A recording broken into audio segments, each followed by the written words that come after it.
parti. Alors bonjour Romain, merci Bonjour. d'avoir accepté l'invitation. Est-ce que tu peux commencer par te présenter? Je m'appelle Romain Padovani, j'ai 32 ans, joueur de foot professionnel. Je fais ça depuis l'âge de...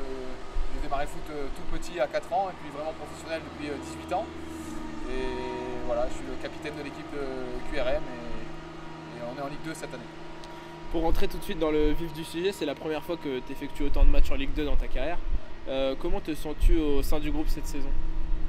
Très bien, moi je suis arrivé l'année dernière déjà, donc je suis pas un nouveau. On a fait la montée et voilà, j'ai été capitaine l'année dernière, je suis resté cette année, donc voilà, très bien ici avec tout le monde, on s'entend tous très bien, il n'y a aucun problème là-dessus. Voilà, tout va bien dans le club et les résultats grâce à ce week-end nous donnent un peu le sourire. Et si en tant que capitaine tu devais décrire ce groupe, comment le décrirais-tu? Solidaire. Solidaire, ça se voit sur le terrain, voilà, c'est le mot qui nous qualifie le plus. Toujours par rapport à l'équipe, si tu devais sortir une personne du lot avec ses nombreuses qualités, ce serait qui? Niveau football? Ouais. Parce que sinon je sors Yann Boïkané parce qu'on joue tous les deux au golf ensemble. Pour ses qualités golfiques, je dis Yann. Pour le football, c'est pas facile comme question. Yas, ça il a toujours ce petit truc, cette technique que n'ont pas les autres. Et je lui dis toujours de bien s'en servir, mais Yas il a ce petit truc technique, ouais, différent. D'accord. Justement, tu es le capitaine de QRM, tu nous l'as dit précédemment. Quelles sont les qualités requises selon toi pour être un bon capitaine? Il faut une petite expérience, il faut toujours être un peu plus âgé, souvent ça aide aussi. Et les qualités après, le calme. Savoir ne pas s'énerver dans les moments très durs, mais il faut savoir aussi s'énerver au bon moment. Donc c'est voilà, peut-être savoir être juste avec ses joueurs. Ensuite, on a senti que tu avais été touché par le départ du coach Irles. Pourquoi étais-tu si attaché à lui et qu'est-ce qui t'a touché le plus particulièrement? Déjà, c'est un coach que je connais depuis que j'ai 18 ans. Il m'a entraîné à Monaco. On est toujours resté en bon contact ensemble. Il m'a emmené aussi.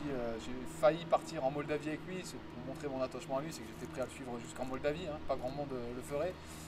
Finalement, ça s'est pas fait, mais voilà, j'ai une attache particulière avec lui depuis l'âge de 18 ans. Il m'a aussi repris à un moment donné où ça allait mal pour moi footballistiquement, c'était compliqué. Donc il m'a repris à Monaco. Et ça, je lui dois beaucoup pour ça. Donc voilà, après, qu'est-ce que tu m'as demandé quoi? Un souvenir? Non, ouais, pourquoi tu étais vraiment attaché à lui? Qu'est-ce qui t'a touché le plus particulièrement? Chez lui? Ouais. La confiance qu'il m'a accordée, tout simplement.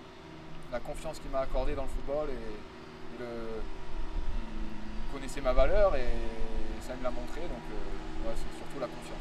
Et si tu avais un message à lui faire passer aujourd'hui Je fais juste à lui dire merci, mais il sait qu'il m'a aidé dans ma carrière, donc je peux juste lui dire merci moi. Et puis grâce à lui, non seulement il m'a aidé quand j'étais plus jeune, mais surtout il m'a amené ici, il m'a fait redécouvrir la Ligue 2 et en me mettant capitaine, tout ça. Donc c'est grâce à lui si je suis là aujourd'hui, donc c'est juste merci, quoi. Fabien Mercadal est le coach qui l'a remplacé. Comment se passe la communication entre toi et Fabien? Très bien, parce qu'il est arrivé, il m'a laissé capitaine, donc sur ça il m'a fait confiance aussi là-dessus. Voilà, c'est un coach qui communique beaucoup plus.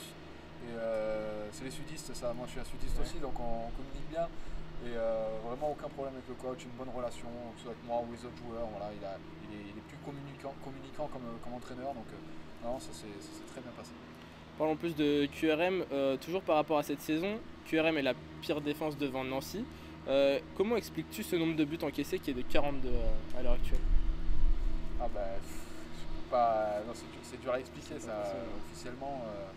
Pourquoi on prend beaucoup de buts? On joue contre des équipes qui ont des attaques de feu. Nous on se prend des attaquants, c'est pas facile. Donc voilà, même si les défenseurs ne sont pas les seuls concernés sur les buts, c'est toute une équipe. Comme quand on marque, c'est pas que les attaquants, c'est toute une équipe.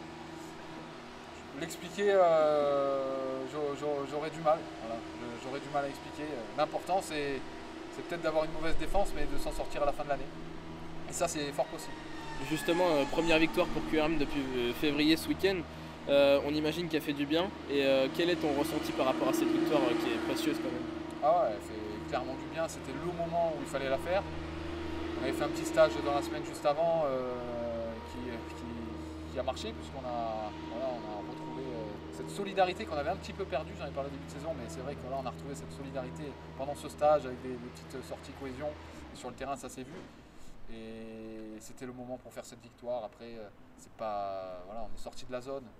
L'avantage de cette période-là, c'est qu'on a eu de très mauvais résultats dernièrement, mais qu'avec une victoire, on voit qu'on est toujours en vie et tout, et on sort de la zone. Donc, elle est capitale, mais après, c'est pas fini, quoi.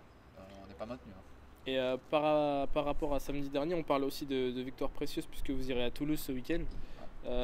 En cas de succès, Toulouse peut valider sa montée en Ligue 1 en plus. Donc comment vois-tu ce match de ton côté? Ouais, tant mieux, il y aura du monde dans le stade. Nous, on aime ce genre de match. Après, forcément, ce sera compliqué, mais pourquoi pas. On a fait. Qui aurait dû dire qu'à l'aller, on aurait fait un match nul, pas grand monde. Donc on est capable de ramener des points. On est capable, c'est un match, et 11 hommes contre 11 hommes.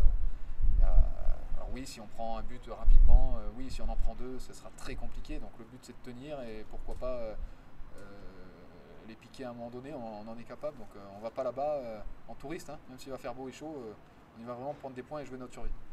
Beaucoup disent que le championnat comporte de très grands joueurs cette saison. Est-ce qu'il y en a un qui t'impressionne le plus que d'autres en Ligue 2? En Ligue 2, au début de saison, il y avait Gaëtan Laura qui était quand même impressionnant, qui est parti maintenant en Italie. Après, les attaquants comme Alexandre Mendy, bon, souvent on va parler des attaquants hein, parce que c'est eux qui sont souvent le plus impressionnants.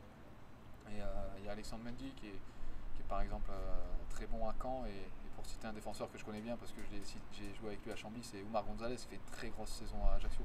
Défenseurs. Ils sont moins dans la lumière ces joueurs-là, les défenseurs, bon, mais il fait une très grosse saison. En ce qui te concerne, tu as joué à Monaco, Portsmouth, les Herbiers, Fréjus et Chambly avant de rejoindre Quevilly.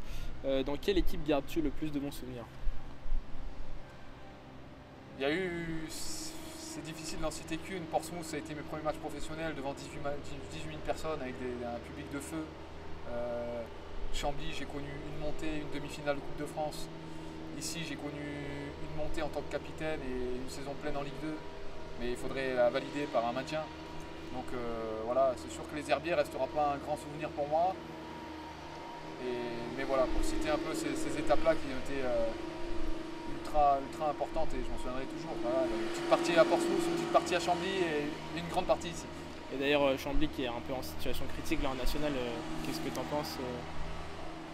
J'en pense, je suis désolé pour eux. Après, moi, ils ne m'ont pas gardé après 4 ans. Ça s'est un peu mal terminé. Donc, j'ai plus trop d'attaches là-bas. Donc, je suis désolé pour eux. S'ils descendent, malheureusement, ça ne me regarde plus. Moi, ce qui me regarde aujourd'hui, c'est de me maintenir ici. Ensuite, en parlant de ta carrière, quel est le meilleur souvenir que tu gardes de ta carrière, que ce soit amateur ou professionnel? Mon meilleur souvenir, je pourrais citer quand même.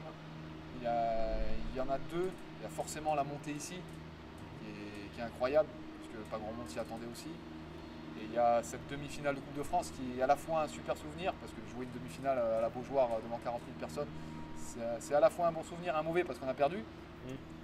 Mais ce sera gravé en moi ce match-là. Et puis c'est le jour où j'ai appris que ma femme était enceinte de mon fils. Donc elle me l'a dit après le match. Donc il y a cette bonne nouvelle qui a clôturé la soirée malgré la défaite. Donc voilà, j'ai la montée ici et la demi-finale de Coupe de France. Ouais. Et pour terminer, si tu devais raconter un mauvais souvenir dans ta carrière? C'est mes blessures. J'ai eu 2 croisés quand j'étais à Monaco, 2 fois la même jambe. Bah forcément, sans hésitation, c'est mes blessures. Au genou. Avant de terminer, on va tester ta culture du club en 5 questions. Est-ce que tu es prêt? Ouais. Et on a droit à un joker? Allez, un joker. Un joker sur 5. En quelle année l'US Quevilly est-il devenu QRM? C'est pas du tout? Ah, mais ça c'est il n'y a pas si longtemps alors. Ouais. Allez, 2017. Non. 16? 2015. 2015, je croyais que c'était plus tard que ça. Bon, celle-là elle est un peu dure. Le président, faut pas qu'il voit cette vidéo. Celle-là est un peu dure, mais tu as le droit à une marge. Combien de places compte le stade Robert Duchamp? Ah, c'est quoi la marge? Ouais, parce que je sais que c'est, on va dire, entre 8 et 10 000. Je dirais que c'est, allez, si on peut faire 9 000 places, 9 000 places. Nous, on a compté les places debout, je crois. Donc, Debout? on a les. Debout là, autour du stade? Ouais, mais non, Ah mais t'as ouais, j'ai tout. pas compté ça. Hein. Place assise, moi je parle, place assise, je sais pas. La Alors, on va dire capacité un peu du plus de 10 000, stade. un peu plus de 10 000 alors. Ah, c'était 12. Voilà, 12 ouais, 018 exactement. Ouais, avec debout, ok. Mais ouais, c'est la capacité entière du stade. D'accord. En quelle année le président actuel est-il devenu président du club? Il n'y a pas une corrélation avec la. Non, non, c'était déjà. Michel Mallet, j'espère que vous n'allez pas m'en vouloir. Hein. Je sais pas du tout combien de temps ça fait qu'il est président du club. Allez, 20 ans. C'était en 2001, donc c'est pas mal. Ah, c'est bon, c'est pas mal. Celle-là, on peut la compter bon. Celle-là, elle est très très dure. Qui est le meilleur buteur de l'histoire du club? Ça, vraiment très dur. William, notre coach adjoint. Franchement, c'est Joris Collinet. Joris Collinet. Ah, mais attendez, j'ai joué au golf avec lui. J'aurais pu le sortir. Hein. J'ai joué au golf avec lui il n'y a pas longtemps. Donc, c'est le je meilleur savais pas que buteur. c'était le meilleur buteur, il me l'a pas dit lors de notre partie de golf. Okay. 5e question. Pour finir, quel entraîneur de Ligue 2 a entraîné l'US Quevilly lors des 2 épopées en Coupe de France? Les 2 épopées, c'était 2010 et 2012. Il est actuel entraîneur de Ligue 2. Actuellement, entraîneur de Ligue 2, je dois l'avoir celui-là. Donnez-moi son prénom. Régis. Régis Brouard. Exactement. Je le confonds, vous savez avec qui je le confonds? Avec Hervé Renard, moi. Eh ben, je fais la même. Voilà. Figure-toi que je fais la même. Ça va. Et j'allais dire Hervé Renard, mais je savais que c'était pas lui. Je fais exactement. Régis Brouard, c'est ça, ok, à Bastia. Voilà, bah c'était les 5 questions. Bon, c'est pas trop mal ça. Ouais, Hein. c'est pas terrible quand même, mais je peux mieux faire. Rendez-vous l'année prochaine, je serai meilleur. Ok, parfait. Ça marche. Merci Romain. Merci.